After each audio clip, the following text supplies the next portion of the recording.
L'histoire du cinéma. Beaucoup de gens pensent que l'invention du cinéma est due aux frères Lumière.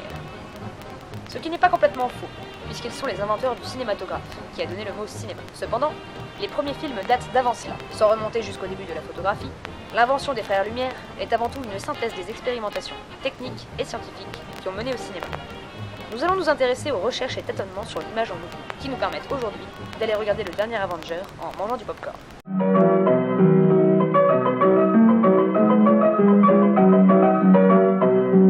Nous allons parler des inventions majeures ayant mené au cinématographe, mais gardez à l'esprit que de nombreuses autres inventions et découvertes ont participé à l'histoire du cinéma. Les premières images projetées ne datent pas d'hier, puisqu'on peut remonter leurs traces jusqu'au milieu du XVIIe siècle avec la lanterne magique, appareil de foire qui, grâce à une lampe et une lentille, projetait des images peintes sur plaques de verre sur un support, souvent un drap ou un mur blanc. Nous sommes tout de même bien loin du cinéma tel qu'on l'entend, et nous devons faire un saut de près de 2 siècles pour arriver aux prémices de l'image animée moderne. En 1878, Muybridge et Marey développent la chronophotographie, dispositif permettant de prendre plusieurs photos à la suite et ainsi de décomposer le mouvement. Il s'agit ici de la pensée complètement inverse du cinéma, qui veut capturer le mouvement pour le reproduire. Muybridge désirait capturer le mouvement pour le fixer et le décomposer afin de l'étudier, pas pour l'assembler et le projeter. Cette invention est tout de même nécessaire, puisqu'elle va permettre à d'autres, à partir de ses recherches, de développer des appareils permettant non seulement de capturer le mouvement, mais surtout de le reproduire.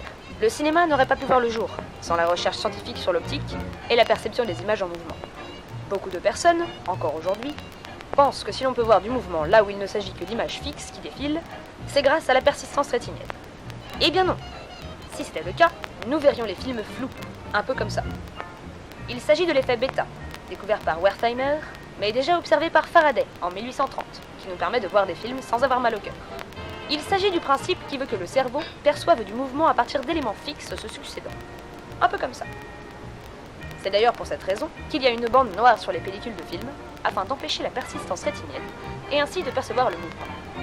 Mais je m'égare, revenons à nos papilles du cinéma. Grâce aux recherches de Faraday, sur ce qui deviendra l'effet bêta, de nombreux chercheurs s'amusent à fabriquer des jouets optiques, comme le zootrope ou le folioscope, non snob pour parler du flip-book. Fort de ses découvertes, Émile Reynaud décide sur un coup de tête d'inventer le dessin animé grâce à son praxinoscope, à vos souhaits. Il s'agit d'un système à double projection qui permet d'animer des personnages dessinés sur plaque de verre, dans un décor projeté à partir d'un autre endroit.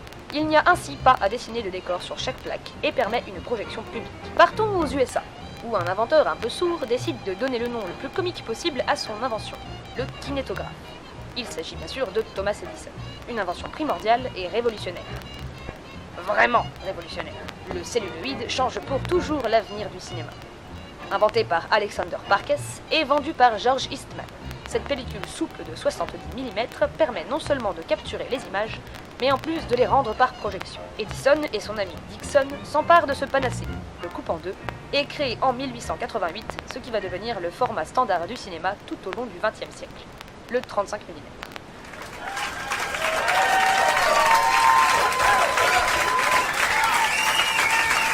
Ils inventent aussi une machine qui est l'ancêtre de la caméra, le fameux kinétographe, avec en parallèle le kinétoscope, qui permet de visionner les films pris au kinétographe. Edison et Dickson montent leur premier studio de cinéma, la Black Maria, et réalisent une flopée de films en quelques années.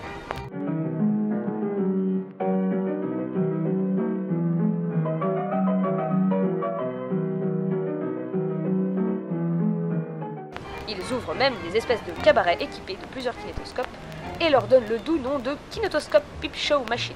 Il s'agit là des premières entrées d'argent de l'histoire du film. Ces éléments et machines au nom imprononçable peuvent paraître disparates, mais ils sont en fait indispensables, puisque c'est à partir de tout cela que les frères Lumière ont fabriqué leur machine, le cinématographe.